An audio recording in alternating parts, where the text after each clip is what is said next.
Climate change is not only affecting the health of the planet, it's also affecting human health. Planet Earth, we have a problem. Absolutely, we're in a climate emergency. Climate change is doing more than just melting ice caps and bleaching coral. It's making us sick. Everybody is being impacted. You name it, everything is changing. It's the #1 threat to humans. Hi, my name is Dr. Darragh O'Carroll, and I'm an emergency and disaster physician. And I've seen the effects of climate change firsthand. We're getting more extremes, not less. Climate change is bigger than all of us. That's when all hell is going to break loose. Join me as I travel the globe, meeting world experts as they sound the alarm, seeking solutions to some of the world's most pressing health issues. Even going beyond 2 degrees is going to be catastrophic. We still have a fighting chance, but we've got to move fast now.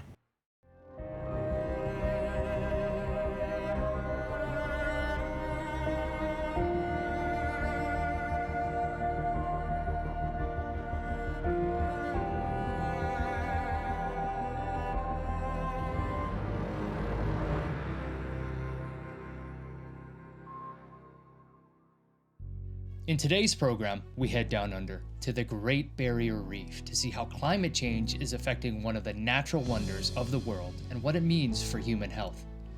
We'll follow the deadly irukandji jellyfish, one of the world's most venomous creatures, as it tracks south, directly into the path of populated areas. We investigate the role climate change is playing on the rising number of fatal shark attacks before I go into total meltdown during a debilitating heat chamber experiment. And finally, we'll confront a mega bushfire, one so catastrophic it will transform the way people view climate change forever. Nowhere in the world is climate change having more of an effect than here in Australia. The early 20th century poet Dorothea Mackellar once wrote, "I love a sunburnt country, a land of sweeping plains, of ragged mountain ranges, of droughts and flooding rains." You see, Australia has always been a land of extremes, but today, things are getting much worse. More than any other developed nation in the world, Australia's rapidly changing climate is impacting the health of its own citizens, and doctors around the country are sounding the alarm. Temperature of the planet is changing in a way that it hasn't changed for thousands, if not millions of years. That's being driven by greenhouse gases, which are coming from human activities mainly, and that the prognosis for the future on our current trajectory is pretty grim. Despite the bad news, there is a way out of this, but we've got to act decisively now. Projections I've seen show that if we don't get climate change under control, in other words, if global average temperatures go to 3 degrees or more, there will be large swaths of Australia which will simply be uninhabitable. I see climate change not as a planetary issue, but as a human issue, one that's impacting public health today and that threatens to impact the very future of our kids. The single greatest health challenge that healthcare workers globally will have to face is climate change. One of the consequences of climate change is the loss of biodiversity. Ground zero for this loss is our world's reefs, and nowhere is experiencing it faster than the Great Barrier Reef, which supports the richest, most complex natural ecosystem on the planet. Dying coral is not just an aesthetic loss, it also jeopardizes the discovery of future medicines and threatens the livelihood of coastal populations who rely on reefs for food and habitat. So I just arrived in Cairns here in the tropical north of Australia at the gateway to the Great Barrier Reef. This is one of the only places in the world where lush rainforest meets coral, and it sustains such a high degree of biodiversity. What a lot of people aren't realizing, though, is that climate change is affecting this area, but also having tremendous consequences for human health. About 40% of known therapeutic drugs come from nature. We're going to miss some major opportunities if we let climate change escalate and continue to decimate our biodiversity. I mean, Australia's one of 17 megadiverse countries in the world. We want to protect more than just Australia, we want to protect all of those 17 countries. But climate change is causing some major problems there, and we're losing medicines of the future. I've arranged to meet up with marine biologist Richard Fitzpatrick, who's offered to take biochemist Rowan Davis and I out on an exploratory dive on the Great Barrier Reef. Good morning, Paul speaking. Hey, Paul, this is Darragh. I'm with Rich Scott's. We're heading down to you now. We're going to Marlin Marina, is that correct? That's correct. It's not long before we leave the port city of Cairns and make our way out into the vast expanse of the Coral Sea. From the surface, everything appears as normal, but due to recent changes in the climate, the water temperature in this part of the world has been rapidly increasing, resulting in a disastrous series of coral bleaching events. All right, Richard, these are your waters. Do you know where exactly we are? Yeah, this is Thetford Reef. So it's what we call a mid-shelf reef. So the outer reef's another hour out that way, and we've just travelled 2 hours to get here. Yep. But these mid-shelf reefs are the ones that really got hammered by the coral bleaching events. Mm-hmm. And so what you're going to see today is a recovering reef Okay. from those events. They were a couple of years ago now. Right. And the barrier reef, the actual outer barrier, you got this back lagoon area, and that's where the thermal load just increased, and there's just mass bleaching. How long does it take for that bleaching to happen, and how long does it take to recover? Well, for a reef to really fully recover after a destructive event, it takes about 15 to 20 years. Wow. And so destructive on the events on the reef, you have like cyclones, crown of thorns, Right. and now we have bleaching. But destruction is part of construction. You know, you do need corals to get reduced to rubble that can fill in the spaces for a reef to grow. Right. But it's that balance between growth and destruction. At the moment, because of climate change, it's all out of whack. Too much destruction and not enough building. Yeah, Okay. and the destructive events are now too frequent. Right. And so the corals can recover, but if the stress from the temperature lasts too long, those corals will just starve and die. But the issue that the barrier reef is facing is the rate of change is too fast for natural evolutionary processes to keep up with. It's the rate of climate change is just unprecedented. So literally the longer we wait, the worse it's going to be. Because at the moment, us doing nothing is kicking the can down the road for future generations. I'd heard so much about the Great Barrier Reef, the largest living structure on Earth, and I was just excited to see it and experience it for myself. With everything in order, Rowan, Richard, and I set off to explore.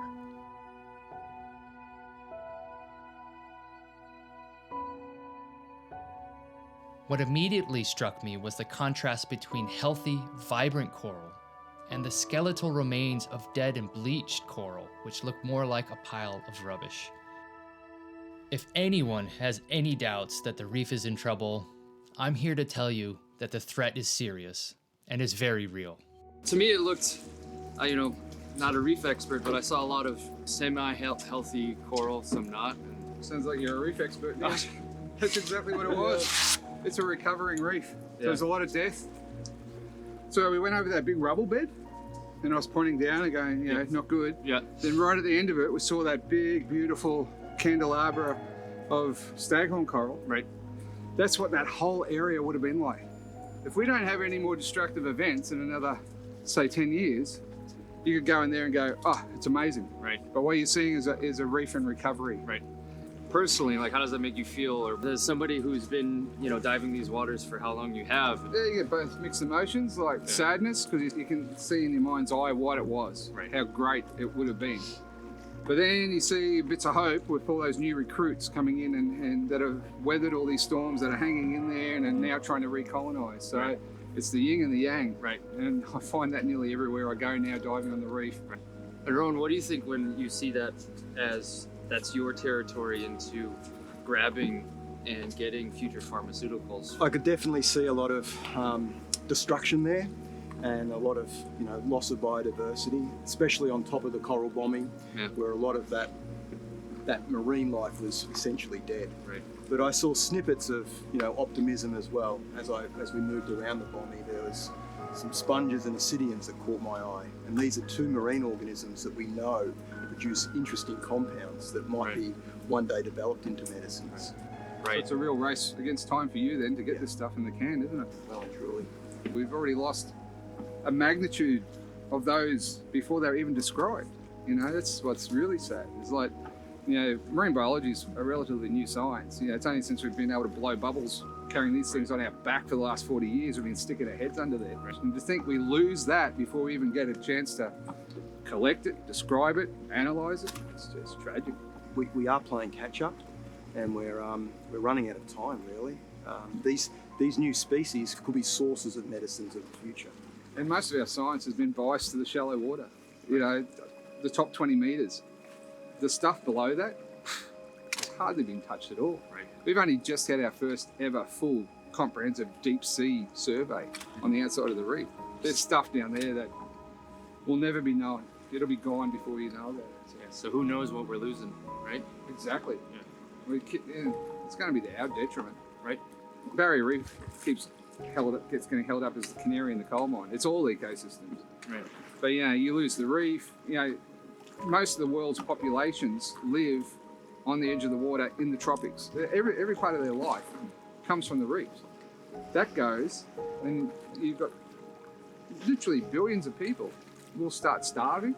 The reef goes, erodes away, the mangroves go, more high energy storms, erosion, storms. I can see as a physician that's extremely frustrating, so I can appreciate as you guys, people ignoring the science and seeing the consequences down there, like it's going to be incredibly frustrating. Yeah, so what is the solution to all this? I think humanity has to be faced with absolute crisis sometimes before we react. But the crisis is happening now. It's just hidden because it's below the water. And that's why it's so important for the science and even the media to get the stories out there, just to mobilise people. But I think, humanity, we're pretty smart, in science and engineering. It's not like we don't have the components out there to start fixing things. It's just the will. Right? You don't appreciate good health until you lose it. And so let's hopefully not get to the point where we lose everything is the key to the game. Alarmed at how much destruction I saw while diving out on the reef, I wanted to speak further with Rowan Davis about the medicines we could potentially be losing in the future. What is it about Queensland? I know we've got rainforest right on top of the huge Great Barrier Reef. What is it about this state that has such a wealth of potential? This area it's one of the most biodiverse regions in Australia. We've got so many different ecosystems, and those ecosystems hold this unique biodiversity that as a natural products chemist, I want to go and study. And I have high hopes that in the future we're going to find new drugs from these unique locations. So how much of our new pharmaceuticals are coming from nature? About 40% of known therapeutic drugs come from nature. They're either natural products or they're derivatives. There's some wonderful examples out there. Probably most people know about morphine from the opium poppy, which has pain controlling properties. As a way to safeguard flora and fauna, Rowan established a nature bank to develop medicines into the future. So nature banks are a collection of biota, biota meaning plants and marine organisms, that we've gone and collected over the last 2 decades here in the state of Queensland. And they're set aside for future generations of scientists to work on. So if I don't make the big discovery in the future, I hope that someone else does from these natural resources. We've had some really interesting discoveries over the last couple of years with this nature bank collection.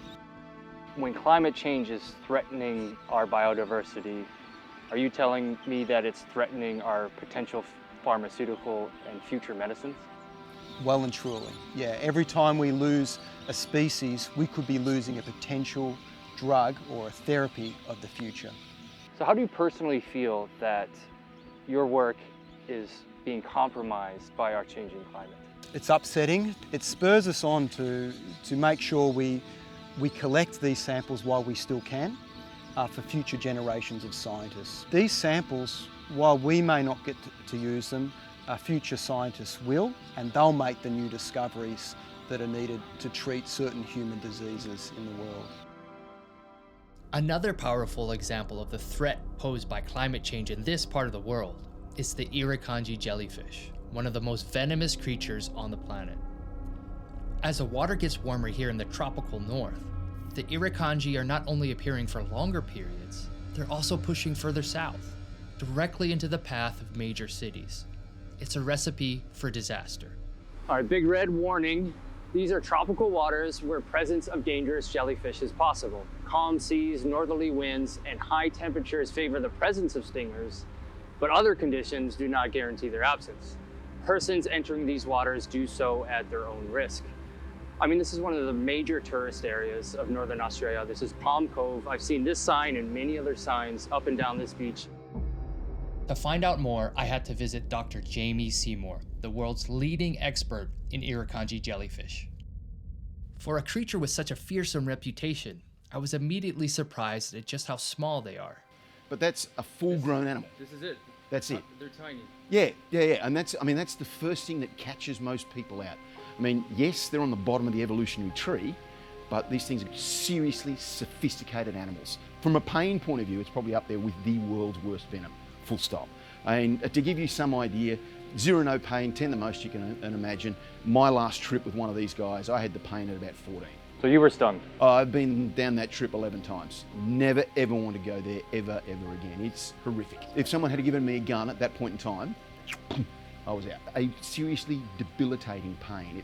It's hard to get it across to people until you've physically been there, but the world's worst pain, you're getting close. In Cairns, on average, we put 30 to 50 people in hospital a year from irukandji stings. That's just Cairns alone.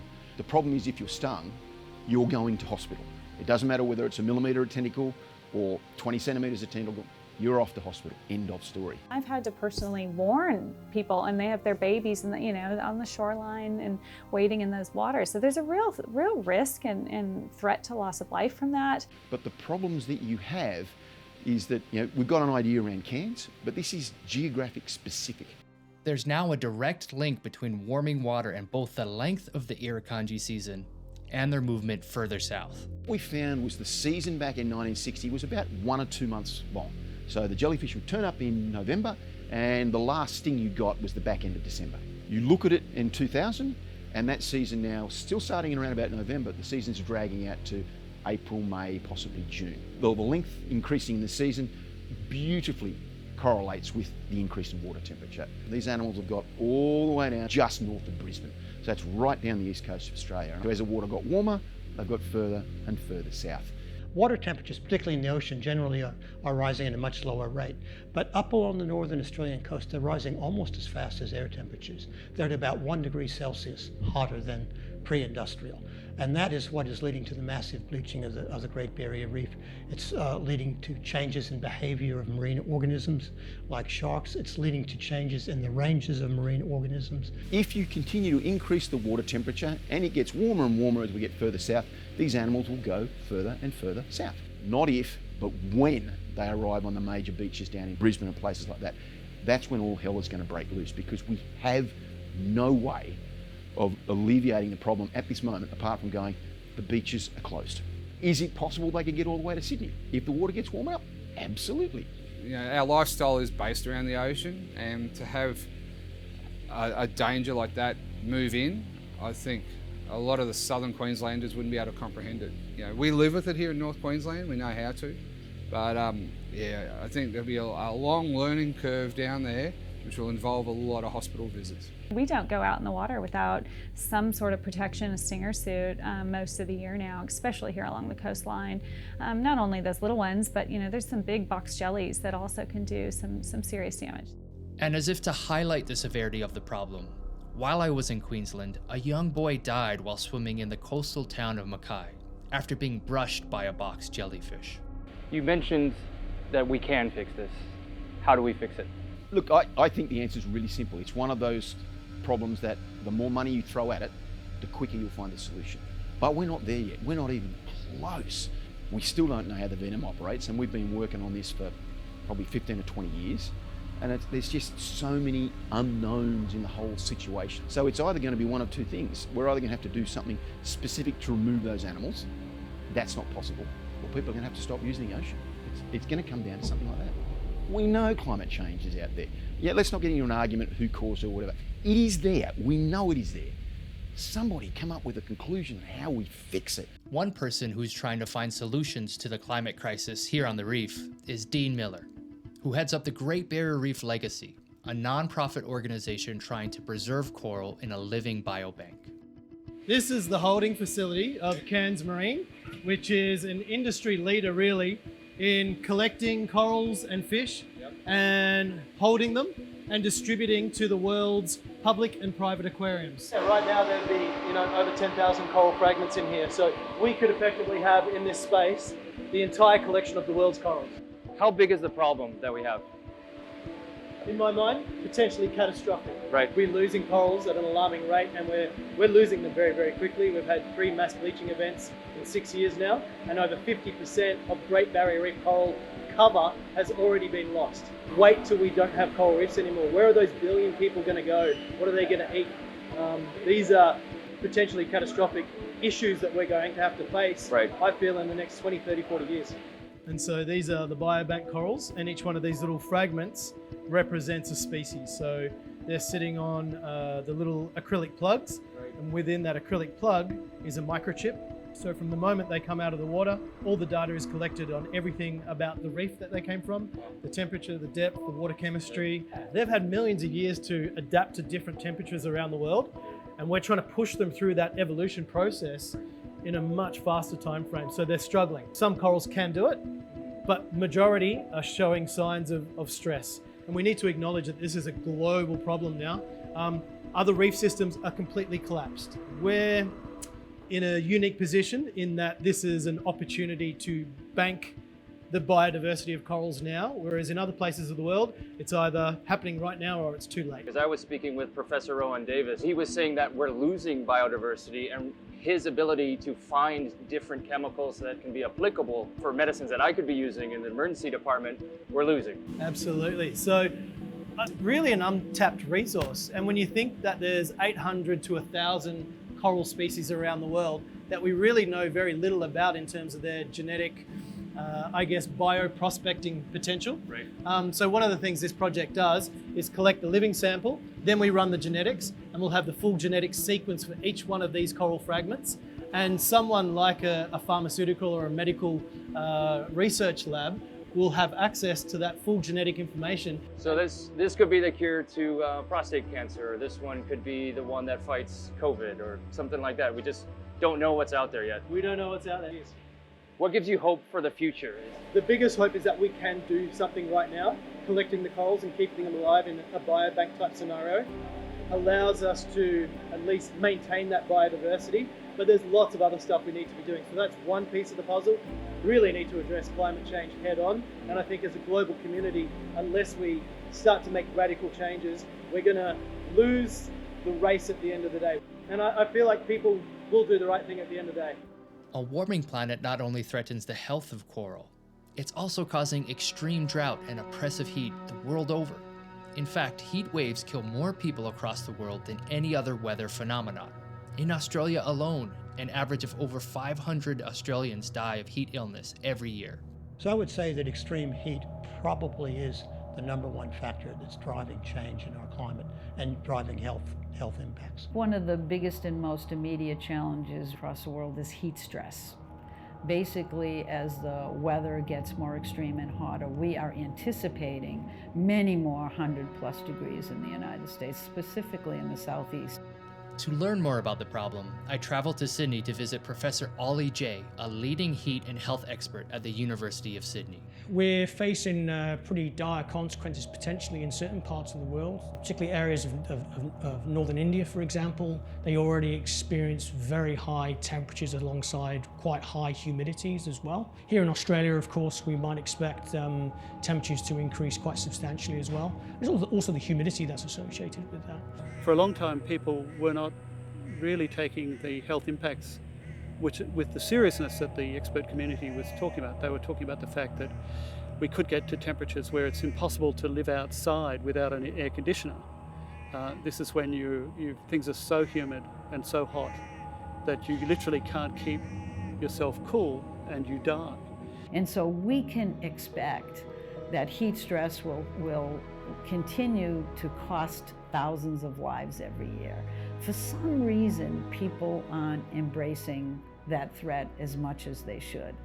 To get a taste of heat stress in a simulated environment,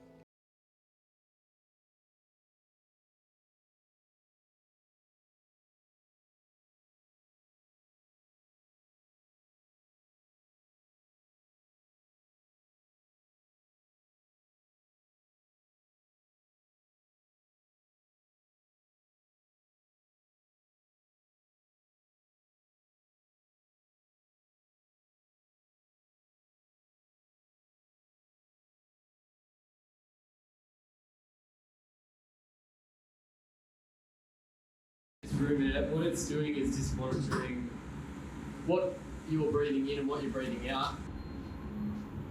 Heart rate 105. Oh, this is fast. Growing up in Hawaii, I was used to working and exercising in tropical heat, but nothing could have prepared me for this. The future is hot. Very hot. But I'm alright for now. I'm starting to sweat. It's dripping off me. Not too bad at the moment. But I can feel myself heating up. My core temp is up 0.1 degrees Celsius, but my heart rate is already up to 141. So my body's definitely feeling the effects. 15 minutes into the exercise, and I was in a pool of sweat, and I was so hot, I felt my head was about to explode. The future is definitely really hot. I mean, I wasn't even doing much work. You guys saw me like a slow jog, and I felt like I was sort of suffocating. And I'm not an unfit guy. You know, that's not possible to live with in the future. I mean, that was only 20 minutes or less, somewhere around 20 minutes if somebody's in that all day. I mean, you're talking about chronic dehydration or even, heat stroke or heat exhaustion before 3 hours are done. I hope it's not what's coming, because that's not bearable. It's hard to imagine how people can function and work in such debilitating conditions, and it just gave me a small insight into what life could be like in a warmer future. So once we surpass the age of 65 or 70 years old, you start getting age-related reductions in the ability to sweat. So the other group of people that we're also concerned about are people who are physically active. So if because of your job or because of the sport that you participate in or something like that. So in that situation, you'd be more likely to experience something called exertional heat stroke, whereas the other situation I was describing, older individuals who are just simply at home, can't keep cool, that would be something called classic heat stroke. Heat stress, I can now feel it now personally, that it's the #1 killer moving forward when it comes to climate change. More people are going to die of heat stress than everything else. Every year, thousands of people die as a result of heat stress. This is not unique to the developing world, it's in the developed world as well. At the end of the day, we've got to be making sure that we turn those greenhouse gases off. Because if you don't turn them off, then all of this unique and innovative science will be for nothing. Rising temperatures are not only affecting the health of humans, they're also affecting shark behavior. In the last few years, the east coast of Australia has experienced an unusually high number of fatal shark attacks. To find out more about the problem, I caught up with leading shark researcher Dr. Darragh O'Carroll on North Stradbroke Island, the scene of a horrific fatal attack. So Darragh, what makes this area prone to shark attacks and having to have that sign up there? The environmental conditions here are perfect for bull sharks in particular. We have an extremely deep channel riding close to the beach. And we have all the water coming in and out of Moreton Bay, that large embayment which sits next to Brisbane. And most of the fish that come in and out, lots of schooling fish like sea mullet, which are really preferred food in this area for bull sharks, are hugging the beach, and the sharks can follow. Back in 2006, in this very spot, a 21-year-old girl suffered a terrifying fatal attack when she was mauled just meters away from the beach by a number of sharks, and it's an encounter that still haunts this area today. What was so bad about that shark attack was it occurred in the late afternoon, quite a hot day, when there was a lot of families here. There was multiple bites from multiple bull sharks, and it really just shattered the community. And that shark bite is still etched indelibly on people's memories. Darragh, there's been a recent record number of fatal great white shark attacks here on the east coast of Australia. What's the role climate change may be having? There's never one reason for a trend in unprovoked shark bites, but certainly on the Australian east coast with changing currents and warming water, there's a correlation between those factors and the occurrence of sharks on beaches where people are swimming and surfing. What's been unusual, particularly the last couple of years, is a high number of fatalities. In 2020, the east coast of Australia experienced 22 unprovoked shark attacks, including 8 fatalities, making it the worst year on record. If we're seeing an influx of sharks or really high numbers, lots of sightings of sharks in one area, we have to kind of wonder what's bringing them in there. Are they following prey, or is there something in the environment that's telling them this is where they should be? So when we're talking about what could be changing shark movement, shark behavior, we have to look at those environmental cues. The sharks are moving around in relation to food, and where their food goes is where they go. And so what we find with climate change is that their prey is being affected, so therefore ultimately the sharks are being affected. We know that their migratory patterns are getting pushed by climate change as well. Warming seas are changing where those currents occur. We all have theories as to why we see more sharks now, and I've had a dozen encounters in the last 10 years at least. Do you foresee more attacks due to the changing climate and the changing ecology of the ocean? Again, it's very difficult to predict, but I certainly wouldn't be surprised. With increasing warmer water, you actually expect to see more bull sharks spending longer in the Greater Sydney region and even pushing further south. The other climate change trigger was bull sharks respond and move to beaches during rain, particularly flooding rain. So the more flooding rain you get, the more overlap you expect of bull sharks with surfers. The seasons are going longer, that means people will be spending more and more time in the water. So therefore the chance of a negative shark-human interaction also increases. Australia's population is going to continue to increase. A lot of people are going to go to the beach just to try and cool off. More people in the water equals the potential for more shark bites. Incredibly, just a day prior to meeting with Dr. McPhee, my producer shocked me with the news of another fatal shark attack, this time in Sydney, and the first in 60 years. Darragh, you are not going to believe this. Fatal shark attack in Sydney. Early days, but they first time in 60 years. Mauled to death by a man-eater, great white. It's a great white. It's all over the news. There's a video of someone caught it on film too. It's pretty full on. Having worked in the ER, I've seen all sorts of trauma, but nothing could have prepared me for the horrific scenes as a 5-meter great white mauled a swimmer. So I've just seen a really horrific video of a fatal shark attack in Sydney. It's all over the newspapers as well. What's your take on that? Absolutely horrific video. It really puts things into context, as that was clearly a shark intent on killing that particular person. It was a very sustained attack and just continued. So there was obviously motivation there. We don't tend to see that predatory motivation that often from great white sharks. In every sense of it, it was an absolutely horrific example of what can happen. I guess the whole world got to see the brutality of a shark attack. I know that. I don't need to see that to know that. Having survived a brutal attack himself while out surfing, Dave Pearson understands the problem as well as anyone. We got down the beach, and just the beach that we always surf at, when I was paddling out after the third wave, then just bang. It was just totally not expected. It hit me like a freight train, and its bottom jaw got stuck in my surfboard on the way through. All I remember was tons of bubbles and then something big in front of me. I was semi-conscious, I was so dazed. I was looking down at my arm and all of these muscles was just hanging over, and the blood was squirting probably 6 to 8 foot from where I was sitting. I tucked everything back over and squeezed it as hard as I could to just try and stem it. And as I'm squeezing it, squirting through my fingers, and I'm thinking, well, this isn't that good at all. Just as I was looking in the water, I seen the shark directly under me. It was still probably only 2 foot under the water, and it was like, 5 foot that way and 5 foot that way. It was a big fish. I went, I'm gonna die today.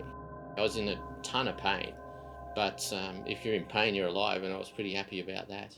Alarmed at the rising number of attacks and the lack of post-traumatic support, Dave Pearson founded a support group called the Bite Club. The first year out of, after your attack, it's a mental mess that you don't need to get into. I searched to see if there was any support network, and slowly I got in touch with a few people, and it was really nice to be able to help people through some really tough times, and they've helped me just as much. Most of the climate predictions I've been hearing are that waters are just going to continue to get warmer and warmer and warmer. So how problematic can this be for surfers and people who are in the ocean? Potentially extremely problematic. We do know that in amongst the information on unprovoked shark bite, there is a climate change signal in there. There are some correlations, at times concentrating some white sharks closer to that shoreline and overlapping more with people. We'll expect to see bites in Australia from bull sharks and tiger sharks to extend further south. And likewise in the US mainland, we'd expect to see bull sharks and tiger shark bites moving further north. As the water gets warmer, sharks are going to be moving. We're already seeing that distribution is changing. We're seeing it in bull sharks, we're seeing it in tiger sharks in Australia and in other places around the world.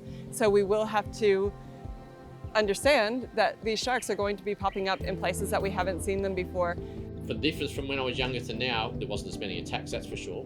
But now there's a lot more awareness about what's out there. And we should be shark smart. We should be smarter about what we do and not put ourselves in situations that could lead to us being attacked. To ask humans to change their behavior is a big ask. But I think that what people just need to do is to be aware, to educate themselves, to know the risk, and to do whatever they can to mitigate against that risk. We want to alter an entire ecosystem by culling sharks, removing sharks, so then we have a safer environment for recreation. It's kind of a bit the height of human arrogance, I think, for us to think that, oh, let's change a whole ecosystem for our pleasure. So for the extra peace of mind and in fact extra risk reduction, there are scientifically tested shark deterrents that do actually work, but none of them are 100% effective. The risk of a shark bite is low, it will remain low, but it will never be zero. So I'm now heading south, down to Canberra to see Professor Will Steffen. He's an expert in climate science. It's amazing that just 2 years ago, Australia had its worst bushfire season on record, and now we're driving through what allegedly is a 1 in 1,000 year flood. Evacuation warnings have also been issued for significant rainfall, significant flash flooding, and a danger if you are travelling around anywhere in the metropolitan area. This really is a land of climate extremes. So climate change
Also has real concerns for the health of the Great Barrier Reef. Coral reefs are really in a very vulnerable position now.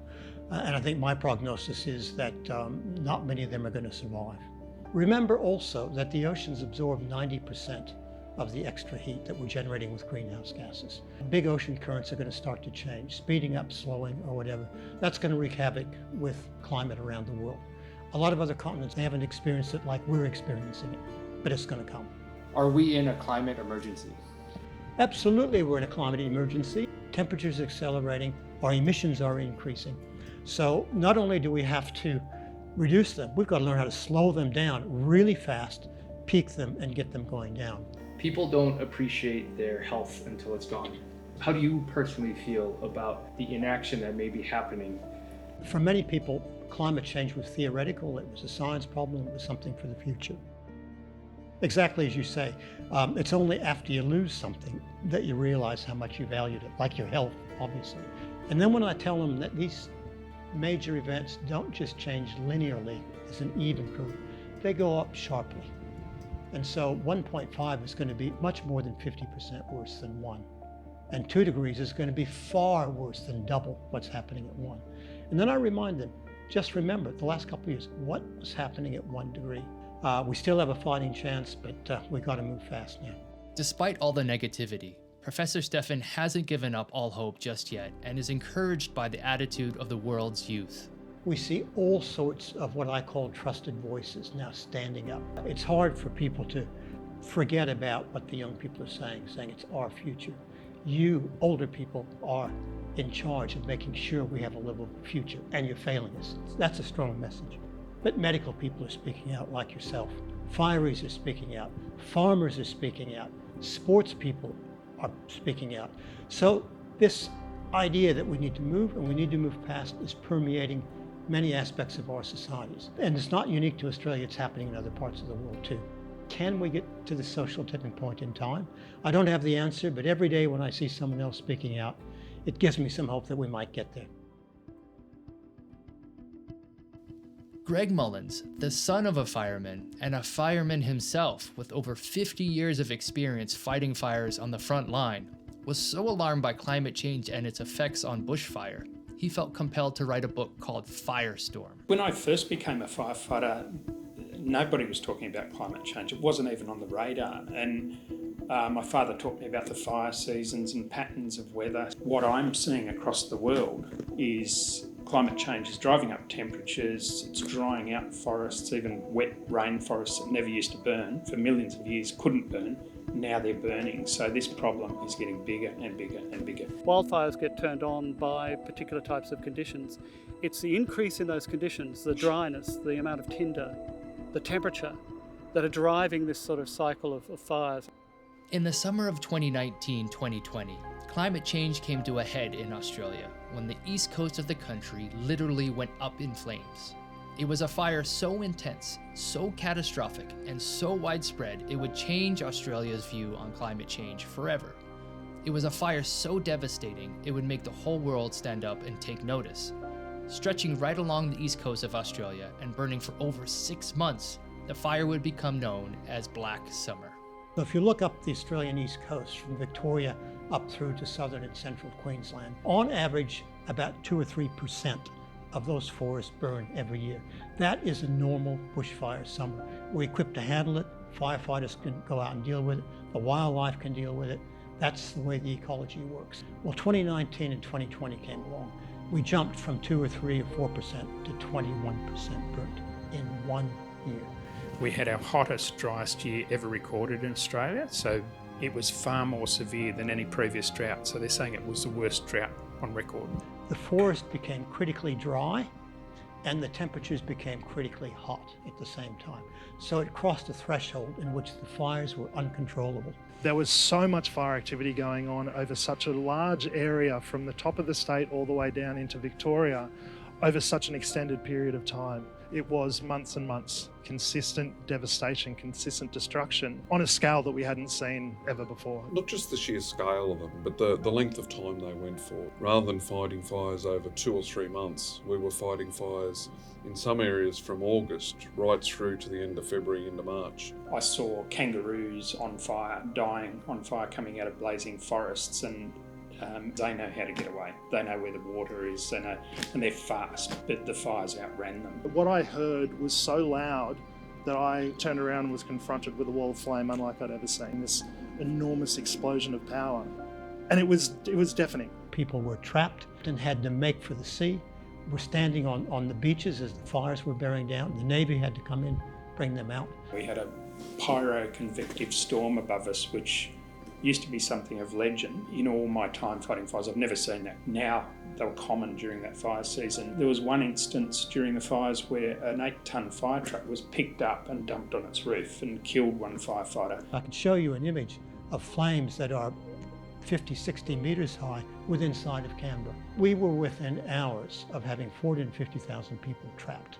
I don't know how many people realise the situation, but I was really sweating that night. In the time I've been in the fire service, I've seen some really significant fires, never to the scale of the amount of fires. 5.5 million hectares that were burnt here in New South Wales, by far and away exceeds what we've ever dealt with before. No firefighting organisation on this planet could have dealt with those fires. We're now talking about mega fires, things that are going for longer, hotter, more intense, more threatening and so on. We're seeing these things start to amplify. We lost 2,476 homes, 11 times more than any previous fires in history in this state. Fires are now appearing in ecosystems and regions of Australia that they hadn't before. So in addition to the intensive, huge fires in the eucalypts, other forests which didn't burn are starting to burn. Why? Because they're having extended dry periods and then heat. There's big parts of this state where there's nothing now. You go there, there's not even birds, it's sterilised because for hundreds of kilometres it's just blackened and everything died. Fire scientists are saying there's never been anything like this, or as widespread as this, or as intense as this. And for a firefighter who's been on the front line for 50 years, I've never seen anything like it. There's now very strong evidence that they wouldn't have occurred without climate change. As I mentioned, we're a fire-prone continent anyway. But normally that would be maybe 3 or 4% of the forest burned. And you went back 3 decades and you saw this oscillation. And then you saw over the last decade, it kept creeping up and up and up. And by the time 2019 came by, it was probably at the 99th percentile. In other words, above anything else in terms of a combination of drought and heat. It's easy to say, well, we've had fires before. I definitely consider the fact that major fire events are inevitable, but the climate change is making it so much worse. We haven't seen it on this scale before, and this is why we should be paying more attention to it. Climate change just shoved the temperature that much too high, the drought was that much too dry, and the whole thing took off. Bushfires not only threaten ecosystems and whole communities, they also have a devastating effect on human health. During our fires, 33 people were killed, including 9 firefighters. I was actually astounded because I thought there'd be thousands, but 450 people died from the effects of smoke. So major capital cities like Sydney, Melbourne, Canberra were just covered in smoke. And I understand there was some studies done that showed once it got up into the upper atmosphere, that smoke was actually circling the planet. We saw heavy effects of smoke impacting human health for months on end. So it was very much not only that immediate effect of how far the smoke would go, but the cumulative effect as well. One night, I was delivering a baby. We had a little spotlight and it was just running through smoke, and we realised that the whole birth room was full of this thick, acrid bushfire smoke. As people start to inhale more smoke, and we saw massive increases in hospitalisations. During the bushfire, I certainly delivered babies who ended up in the neonatal nursery at rates that I had not experienced before. Our health is being impacted across the globe, yet there doesn't seem to be the action that's needed yet. It's impossible for the world to function if people aren't healthy. That it isn't a theoretical future threat to people, that people are living now, and we are seeing heat waves, we're seeing bushfire smoke affecting people, and people are very anxious about their children's health. So it has really been an extraordinary change in the last few years. Was Black Summer a warning for the rest of the world? Oh, most definitely. And soon after that, California burned yet again. So together, they were big warnings, and no human being has fought fires in those weather conditions before. We're heading for 2.7 degrees, which is catastrophic for the human race. Indigenous Australians have been successfully managing the environment with controlled burns for thousands of years, and it's a practice that the Western world can learn from.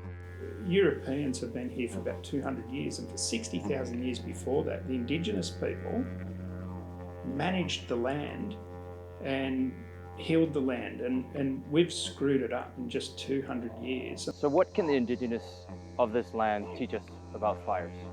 Well, I believe there's a lot of build-up of fuel, and that's what's creating a lot of the fires. Once that fire goes, it's pretty hard to put out if you've got a lot of fuel around it. The cultural burning really does have a place. The more we can look at how it integrates into our fire management practices now, I think we'll all win from that. Bushfires can be reduced if we do a lot of traditional backburning. We just don't go walking in and then burning the whole area. We burn certain areas, section by section, so we don't create a big major bushfire. Cultural burning has much deeper meaning than it just being as simple as saying it's a good way to do hazard reduction. Why is it required? What is the connection to country? Climate change is having such an impact on the severity of fires in Australia. It's forced the authorities to extend the fire danger rating from extreme to catastrophic.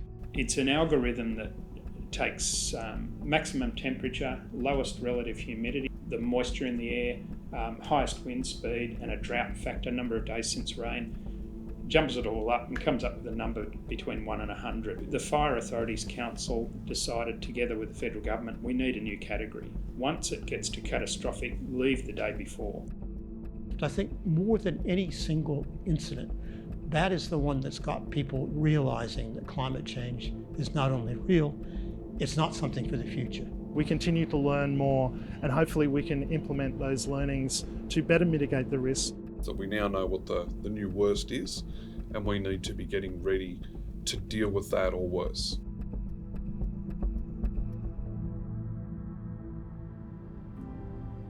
The thing that gives me hope for the future is children are utterly focused on the health of the planet in a way that never happened when I was a kid. They want ethical and responsible environmental stewardship, and they see that fundamental to the way the world should work. Watching my kids fire up about climate change is really exciting. This generation cares a lot about the climate. It is kind of an exciting time, especially for kids coming through now, because the answers will be science and technology. Everything's been looked at. Nothing's off the table. Climate change, it's not something for the future. This continent is probably the most vulnerable, and we're feeling that right now. There is a huge capacity for us to solve problems if we consider them to be problems worth solving. We need to make sure that people realise that this is a problem worth solving because it's the planet upon which we live on, and there is no other planet. But we have a moral responsibility to take care of those most vulnerable and to hand our kids a future that we want to be proud of. Treat it as an emergency and go on a wartime-like footing to turn this around. Anyone who is involved in delivering babies and delivering the new generation has an interest in making sure the babies we deliver and their children have the healthiest possible starting lives. We must get on with the solutions, if only for the kids. I mean, you think about children and what we're leaving them. That's the great moral argument.